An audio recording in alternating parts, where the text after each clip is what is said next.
Hi everyone, welcome back to my channel.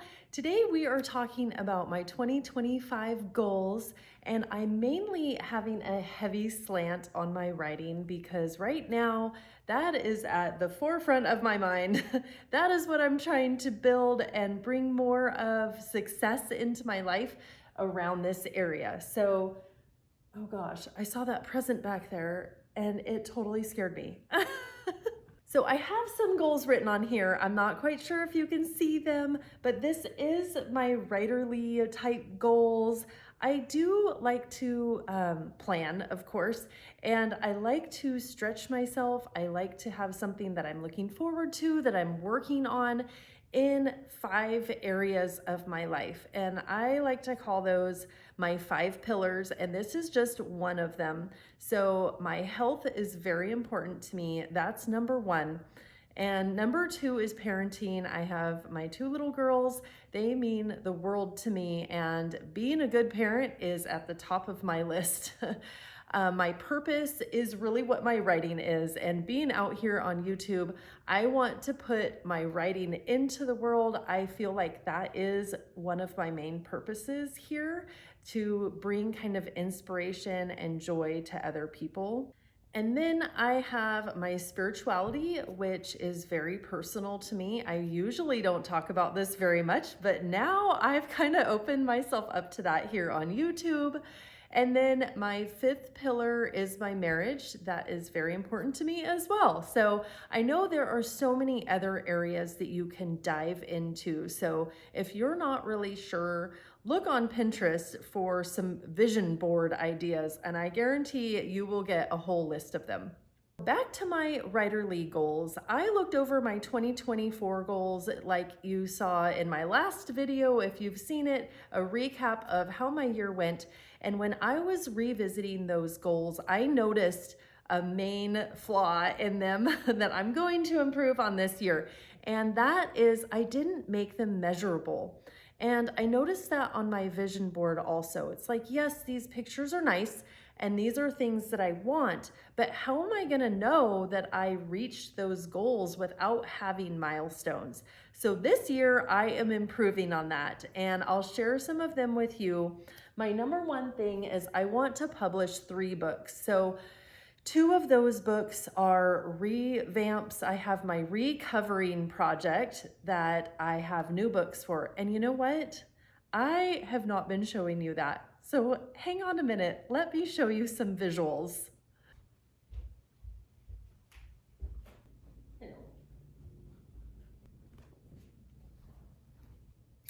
So I have my first re-release was Welcome to Garden Valley. This was my first cover, and this is my new cover. So this is the one that's out there now, and I just love it. I love how I have people on the cover. You can see who the story is about.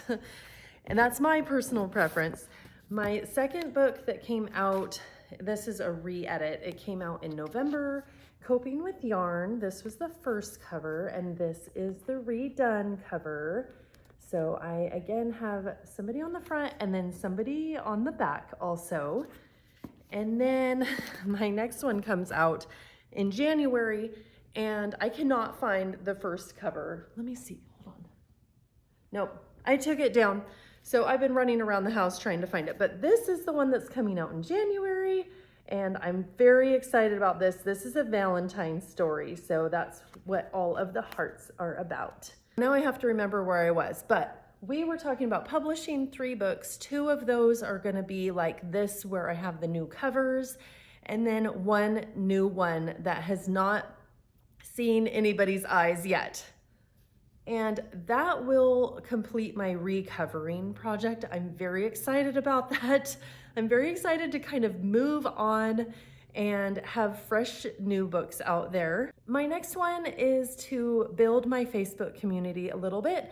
I have my own private Facebook group, which I will leave a link below, called the Genie Book Club.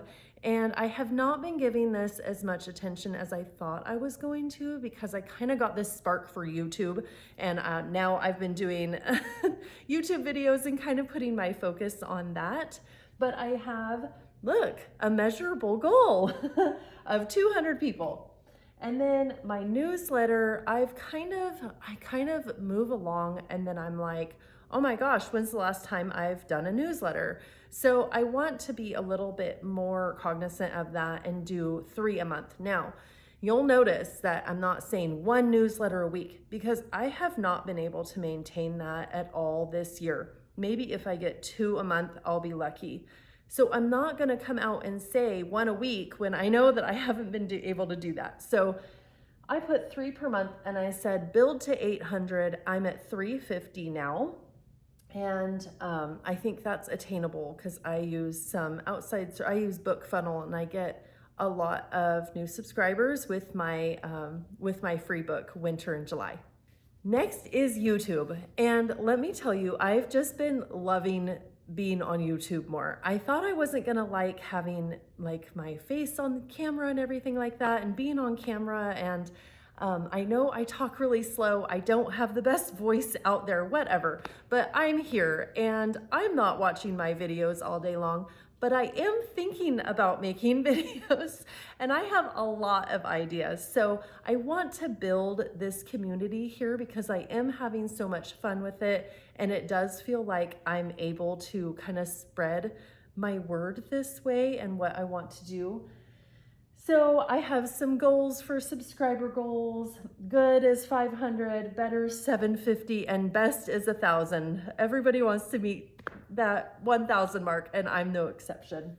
So I put some sales goals on here, and in the past I've just had like a sales chart, and it's going up. So I would be happy with 10 sales per month. Like I've said, my books are not my job at all. This is just a side fun project, hoping to have it go into more of an income. And I love writing, so I'm okay with the slow progress thus far. But 10 books per month consistently, I would be thrilled with. And then my better goal is 20 per month. My best would be 50 a month. Of course, if it goes beyond that, I like to say, or something better in the manifesting world. So there's that. I would love to do 4 interviews. I already have 1 set up, so I'm very excited about that. And you know what? All I had to do was ask. And that's kind of gonna be some of my theme this year, is to not just sit back in my house and do this kind of all by myself, I don't know, for my computer, but to kind of like put myself out there more and have more videos, have more newsletters, ask about interviews, that sort of thing. I know, like, as writers, it's a really solo type of activity. You're in your head, you're on your computer a lot, and that's just by yourself.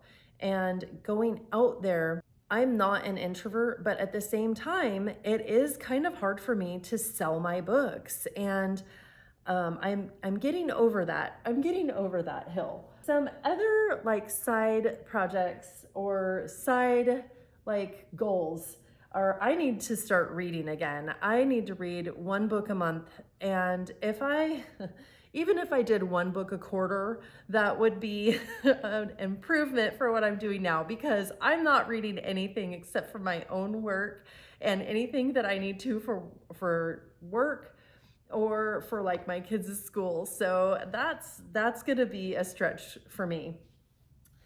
I put self-care on my list, and there it is. It's on there.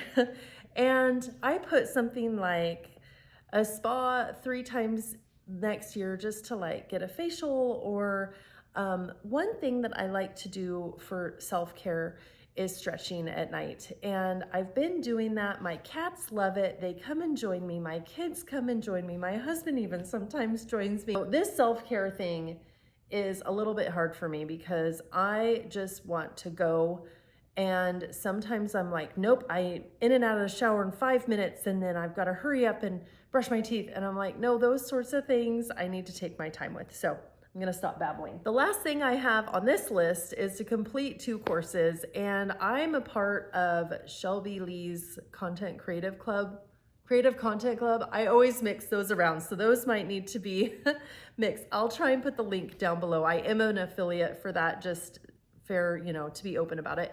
And then I love Sarah Cannon and all of her courses. And these courses don't necessarily have to be about writing. Sarah Cannon has like Manifest Your Best Year, My Path Forward. She has like an end of the year type course. That might be the Manifest Your Best Year, but you can go check those out. Also, I'm an affiliate with her also, but I love those courses. Of course, just to round this out, I do have some exercise and health goals that I'm an avid exerciser, but at the same time, I don't feel like I always push myself to what I can and what I'm capable of. So I'm gonna try that this year. I was in the pool this morning at 5 o'clock and I was like, you know what? I need to do some sprints. And that's just type of thing that I can do. And then I thought with my weights, instead of lifting like 40 pounds, can I go up to 60 even?